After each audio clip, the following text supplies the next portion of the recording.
சத்குருவே சரணம். ஓம் ஸ்ரீ கணக்கம்பட்டி சத்குருவே சரணம். என் பிள்ளையே, உன் அப்பாவாக இந்த கணக்கம்பட்டி சத்குரு உன் வீட்டிற்கு வந்து விட்டேன். இப்பொழுது நான் சொல்லும் இந்த சூட்சமத்தை மட்டும் 2 நிமிடம் கேட்டுவிட்டு பார். நீ நினைத்த காரியம் ஒன்று தானாகவே கைகூட போகிறது. இது இந்த அப்பனின் சத்திய வாக்கு, இந்த கணக்கம்பட்டியானின் சத்திய வாக்கு. நிச்சயம் கேட்பாய் என்ற நம்பிக்கையில்தான் நான் உன்னை தேடி வந்து இருக்கின்றேன்.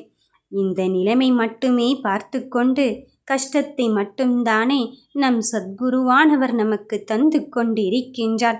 நம் அழுது புலம்பியதெல்லாம் வீணாகி விட்டதோ, நம்மோடு தான் இருக்கிறாரோ என்று யோசிக்கிறாய்.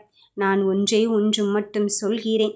ஒரு விதையானது துளிர்த்து வெளிவருவதற்கு எத்தனை நாட்கள் எடுக்கிறது தெரியுமா? அதன் தன்மையை பொறுத்து, சூரிய வெளிச்சத்தை பொறுத்து, தண்ணீரை பொறுத்து, மண்ணின் தன்மையை பொறுத்து. அப்படி இருக்கும் பட்சத்தில் நாம் அதை இப்பொழுதே வந்தாக வேண்டும், மரம் ஆக வேண்டும், கனி தர வேண்டும், நமக்கு பயன் தர வேண்டும் என்று நினைத்து விட்டால் அது எப்படி கண்ணின் மணியை இங்கு சாத்தியமாகும்? அதுபோலத்தான் நீயும் இப்பொழுது என்ன நினைக்கின்றாய் தெரியுமா?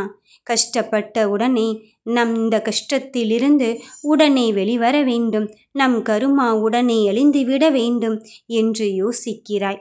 நீ யோசிப்பது நியாய தருமமான விஷயம்தான்.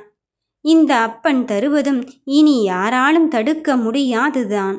ஆனாலும் அதற்கான நேர காலத்தை நான் வகுத்து கொண்டுதானே உன்னிடம் சொல்ல முடியும். நீயோ இப்பொழுது நினைக்கலாம், இந்த அப்பன் நினைப்பதற்கு என்ன இருக்கிறது? கண்மூடி முழிக்கும் இந்த ஒரு நொடி தருணமானது போதாதா என்று நீ யோசிக்கலாம். நியாயம்தான் என் சாமி. ஆனாலும் ஒரு நியாய தர்மத்தை கையில் எடுக்கும் போது பலவித கட்டங்களை யோசிக்க வேண்டியதிருக்கிறதல்லவா? கட்டம் என்றவுடனே நீ ஜாதக பலனை எதிர்பார்க்க வேண்டாம். நான் சொல்வது ஒன்றுதான். நான் தரும்போது அதை நிரந்தரமாக நிம்மதியாக இருக்க வேண்டும் அல்லவா? அதற்காகத்தான் சொல்கிறேன்.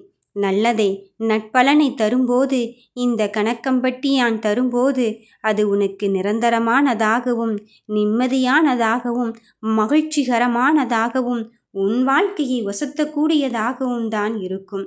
அதற்காகத்தான் நான் நேரத்தை பார்த்து கொண்டு இருக்கின்றேன். இதோ பார்த்துவிட்டேன். இனி கால தாமதம் கிடையாது. எல்லாம் என் பிள்ளைகளின் கணக்குப்படி, என் சாமிகளின் கணக்குப்படி அங்கு நன்றாகவே நடந்து கொண்டிருக்கின்றது. உன் வாழ்க்கையை எதிர்கொள்ள வேண்டிய எவ்வளவு தடைகள் இருந்தாலும் அத்தனையும் உடைத்தெறிந்து விட்டு வெளிவரும்போது உன் வாழ்க்கை உனக்கு எப்பொழுது வளமாகும் என்பது தானாகவே புரிய வரும். அதனால்தான் நான் திரும்ப திரும்ப சொல்லிக் கொண்டு இருக்கின்றேன். கஷ்டம் வந்து விட்டது என்று யோசிக்காதே. நிச்சயம் நடக்கும் என்ற நம்பிக்கையில்தானே இந்த சத்குருவின் காலை சரணடைந்து கொண்டிருக்கின்றாய். சரணடைந்தே விட்டாய். என் பாதம் பணியும் இந்த சத்குருவின் பாதம் பணியும் இந்த பிள்ளையை ஒரு பொழுதும் ஏமாற்ற இந்த கணக்கம்பட்டியானுக்கு தெரியாது. அது உனக்கு தெரியும் தானே. மறுபடியும் எதற்காக மனம் குழப்பமடைகிறாய்? எல்லாம் நல்லபடியாகத்தான் நடக்கும். உனக்கானது தகுந்த நேரத்தில் நீ மனதில் நினைத்த காரியம் கைகூடும் நேரம் வந்து விட்டது.